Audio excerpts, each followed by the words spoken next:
Hi everybody, welcome to our video on how to make a killing at craft fairs for laser creators and sublimators.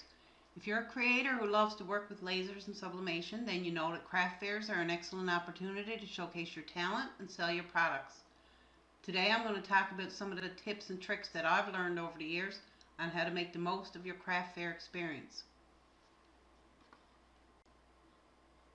First step to making a killing at craft fairs is preparation. So you start by researching the craft fair that you're interested in and finding out as much as you can about the target audience.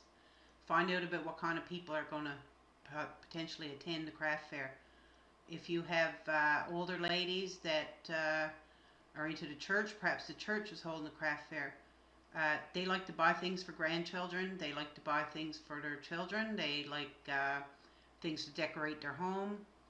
They like to give gifts, so it's a really good idea to find out what kind of people are going to be there. If it's going to be mostly young people, you want funky, hip, updated items.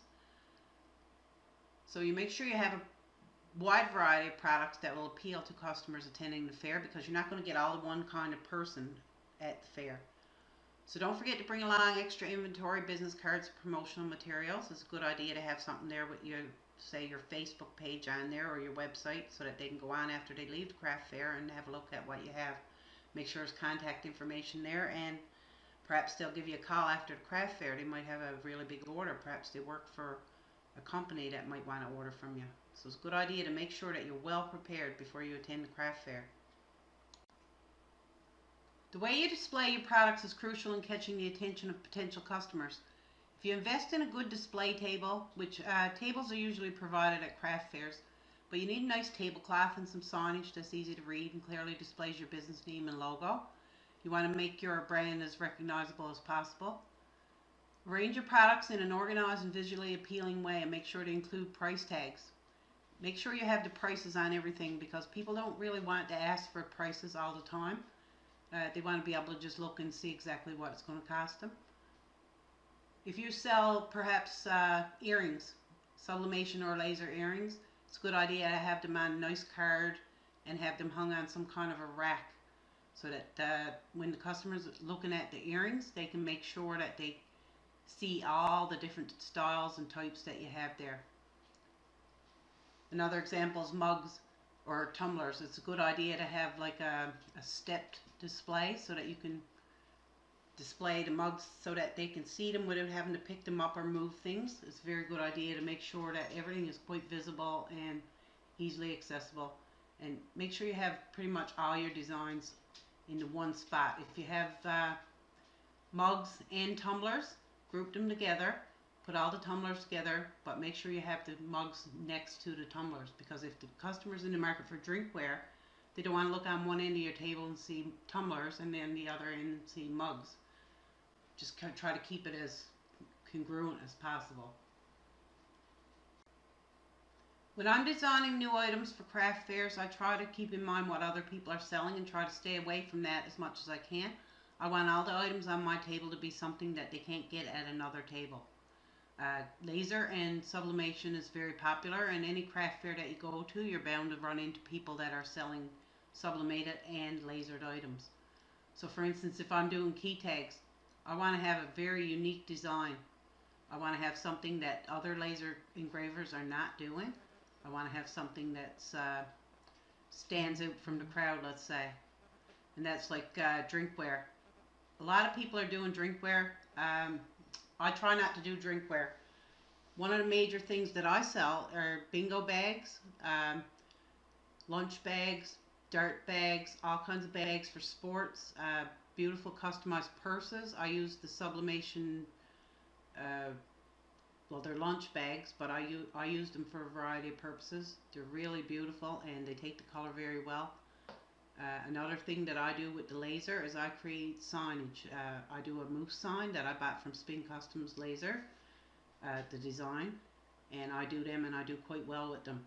So what I'll do is I'll put up a generic one with, say, my own name on it on a rack behind my table, along with other laser items. Not everything is personalized, but I try to have some personalized stuff that people can order.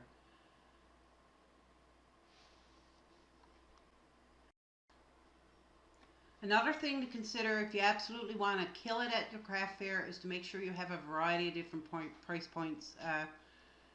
If you have everything that's really high priced, a lot of people don't come to craft fairs with a ton of money. A lot of them just go to look and see if they have something.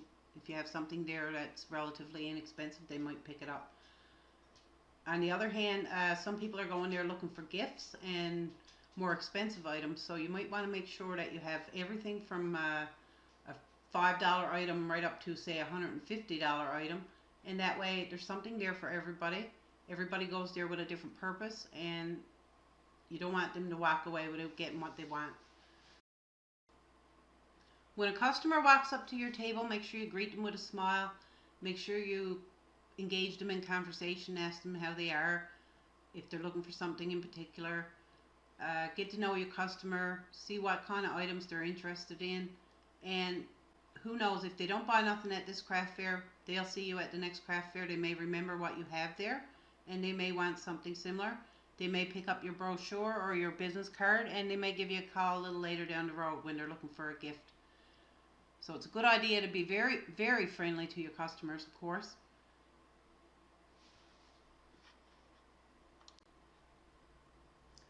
So killing it at the craft fair doesn't just involve what you take home that day from the craft fair. A lot of times people will want personalized items. So if you offer a wide variety of personalized items, people will order those items, and then you'll have something to do after the craft fair when you go home with your big bag of money. You go home and you set up and you get those custom orders done as quickly as possible and out to your customers.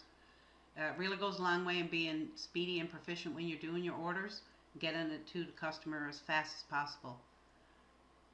So I offer things like key tags with photos on them and whatnot, so people will order them at the table, and then I'll just give them my email and they can send me the photos they want. So I'll make a note of their name and their email address, and then when I get home with my order, I'll just open up my email, download the photos, make the product, and send it to my customer or drop it off or have them pick it up. Another thing is these sublimation bags that I do. I don't carry every name under the sun, and everybody wants names put on these bags. So they'll just give me their order, they'll pay me for it, and when I get home, I'll make their order, whether it's the 3-piece set with the coin purse and the can cozy, or just the bag.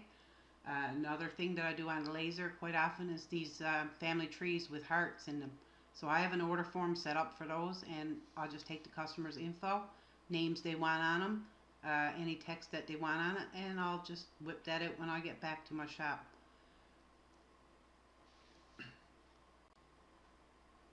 If you have your display set up properly and you get the people with the right interest, the revenue that you get from personalized orders when you get back to your shop should match or exceed the money that you take in at the craft fair.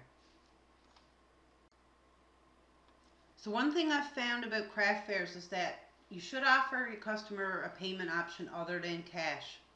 Some people will go there with, say, $100 in their pocket, and before they get to your table, they have their items picked up and all their money is gone. So when they see your stuff, they really, really, really want it, and they don't have any cash left. And if you don't have any other source of form of payment other than cash, you're going to miss those sales. So it's a good idea to set up a QR code with your PayPal on it, or have a Stripe card reader. You can give your customer the option to e-transfer you the money. I think that's in Canada only. I'm not sure what you do in the States. I think it's a Venmo or something like that. So it's a really good idea to make sure that when the customer's money's all gone, they can still buy stuff from you if they really, really want it.